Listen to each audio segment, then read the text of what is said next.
అందరికీ నమస్కారం. సమాజమే దేవాలయం, ప్రజలే దేవుళ్ళని అన్న నందమూరి తారక రామారావు గారంటే ఆ నినాదాన్ని సమాజమే దేవాలయం, ప్రేక్షకులే సినిమా వాళ్ళకి దేవుళ్ళు. అలాంటి ఒక రైతు కుటుంబం నుంచి వచ్చిన నాకు ఒక పేరు ఇచ్చినటువంటి ప్రేక్షకులు ఎప్పుడు కూడా నాకు దేవుళ్ళతో సమానం.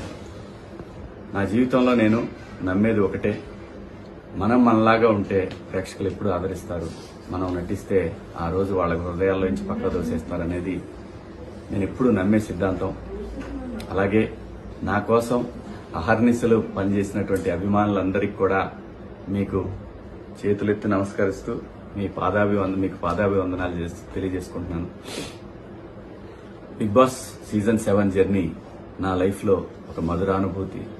ఈ పాఠశాలలోకి లైఫ్లో ఒక్కసారి అడ్మిషన్ దొరికింది ఏ మనిషికైనా.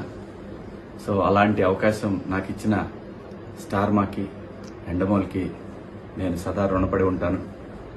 ఇక్కడ బిగ్ బాస్ ఆట అనగానే ప్రతి వాళ్ళు కూడా అక్కడికి వెళ్ళి గొడవలు చేయాలి, స్ట్రాటజీలు ప్లే చేయాలి, దాని తర్వాత అవసరమైతే కొట్టుకునే స్థాయి దాకా వెళ్ళాలి అనేటటువంటి ఒక దురభిప్రాయంలో ఉన్న వాళ్ళందరికీ కూడా కాదు, ఇది నిజంగా ఒక పాఠశాల, దీంట్లో డిసిప్లిన్ చాలా అవసరం, ఇది మనకి లైఫ్ పాఠాలు నేర్పుతుంది అనేది చెప్పాలనుకున్నాను. ఈ షో ద్వారా అందరికీ చెప్పాను. ఆ అవకాశం నాకు స్టార్ మా ఇచ్చింది. ఈ షోలో ముఖ్యంగా నాకు మొదటి సినిమా అవకాశం ఇచ్చినటువంటి నాగార్జున బాబు గారు ఎంత అద్భుతంగా ఆయన నుంచి కూడా హౌస్లో జరిగేటటువంటి మనం చేస్తున్నటువంటి మిస్టేక్స్ని చాలా అందంగా అందరికీ నచ్చే విధంగా చెప్పడం అనేది ఈ షోలో హైలైట్గా అనిపించింది నాకు. ఎందుకంటే ఆయన ఇండస్ట్రీలో ఎంతో మంది దర్శకుల్ని, ఎంతో మంది ఆర్టిస్టులను పరిచయం చేశారు. అటువంటి ఒక సూపర్ స్టార్ ఈ షోకి హోస్ట్గా ఉండటం అనేది నిజంగా కంటెస్టెంట్లకి అదృష్టం. ఈ సీజన్లో సీజన్ 7లో కూడా బాబు గారే ఉండటం అనేది డెఫినెట్గా ఒక సాటి ఆర్టిస్ట్గా చాలా గర్వంగా అనిపించింది నాకు. ఆయన ప్రతి వారం ఒక మాస్టర్ లాగా అందరికీ చెప్పడం, అందులో ముఖ్యంగా నాకు అవకాశం ఇచ్చినటువంటి దేవుడు నాగార్జున బాబు గారు, ఆయన చెప్పడం అనేది నాకు చాలా బాగా అనిపించేది. మాట్లాడదాం అనగానే నేను ఎక్కడా కూడా భయపడే మనిషిని కాదు. అలాంటిది బాబు గారి దగ్గరికి వచ్చేసరికి 1కి 100 సార్లు ఆలోచించి మాట్లాడేవాడిని. ఏదైనా తక్కువ మాట్లాడాలి, ఎక్కువ మాట్లాడకూడదు అనేది చాలా బలంగా ఎప్పుడు నేను ధైర్యంగా మాట్లాడతా. బాబు గారితో కూడా ధైర్యంగానే మాట్లాడాను, కానీ చాలా తగ్గి మాట్లాడేవాడిని. ఎందుకంటే నేను ఆ గౌరవం ఇవ్వకపోతే నేను మనిషిలాగా కాదు. సో అటువంటి పరిస్థితుల్లో ఆ షోలో నాగార్జున బాబు గారు నాకు ఎన్నో విలువైనటువంటి సూచనలు చేశారు. వారికి కూడా ఈ షో సక్సెస్లో వారిది ప్రధాన పాత్ర. ఆ షోలో నేనంటాం నా అదృష్టంగా భావిస్తూ బాబు గారు మీకు సదా రుణపడి ఉంటాను. చాలా మంది రకరకాలుగా మాట్లాడుకుంటున్నారు. స్టార్ మా వాళ్ళు శివాజీని వెనకాల పెట్టారు, అక్కడ పెట్టారు, ఇక్కడ పెట్టారు, వేరే వాళ్ళని ముందుకు తీసుకొచ్చారు. ఇవన్నీ నేను ఒప్పుకోను. ఎందుకంటే వాళ్ళు ఒక పద్ధతి ప్రకారం ఒక ఫార్మెట్లో వెళ్తారు. దాని ప్రకారం ఈరోజు ఓటింగ్ జరిగింది.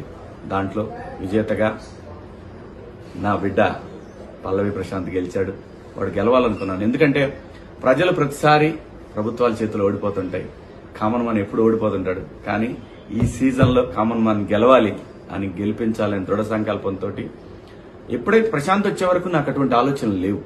నాకు అప్పుడు అనిపించింది, ఇలాంటి ఒక పల్లెటూరు నుంచి వచ్చిన నాలాగనే వచ్చాడు ఈ షోకి, నేను ఎలాగైతే ఇండస్ట్రీకి వచ్చాను అలా వచ్చిన ఒక వ్యక్తి సక్సెస్ అయితే కోట్ల మందికి ఇన్స్పిరేషన్గా ఉంటుంది అనుకున్నాను. అది భగవంతుడు నా మనసులోని కోరికను ప్రశాంత్ రూపంలో తీర్చాడు. ప్రశాంతే కాదు, యావర్ లాంటి ఎటువంటి బ్యాక్గ్రౌండ్ లేని మనుషులు ఇక్కడ నాతో పాటు కంటెస్టెంట్లుగా రావటం, వాళ్ళకి నాకు మా హృదయాలు కలవటం, ఇదంతా కూడా దైవేచ్ఛ. అంతేగాని ఒక గ్రూప్ లాగా ఆడాలనే ఆలోచన కానీ, లేదంటే మన ఆటలో ఇంకొకళ్ళ ఇన్వాల్వ్మెంట్ ఉండాలనేది పరమ బూతు. అది మూల సూత్రానికి, బిగ్ బాస్ షో మూల సూత్రానికి అది విరుద్ధం. దాన్ని బలంగా నమ్మి అంతఃకరణ శుద్ధితో నేను పనిచేశాను ఈ బిగ్ బాస్ షోలో. నేనేంటో, నా క్యారెక్టర్ ఏంటనేది ప్రజలు చూడాలనుకున్నాను. అది చూశారు. కోట్ల మంది అభిమానులుగా వాళ్ళ గుండెల్లో నన్ను పెట్టుకున్నందుకు ప్రతి ఒక్కళ్ళకి కూడా పేరు పేరున హృదయపూర్వక నమస్కారాలు తెలియజేసుకుంటూ, నాకు సపోర్ట్ చేసినటువంటి నా అభిమానులందరికీ కూడా, మీ అందరికీ కూడా పాదాభివందనాలు. త్వరలోనే మిమ్మల్ని కలుస్తాను. ఇప్పుడే ఇంటికి వచ్చాను, కలుస్తాను. Thank you so much.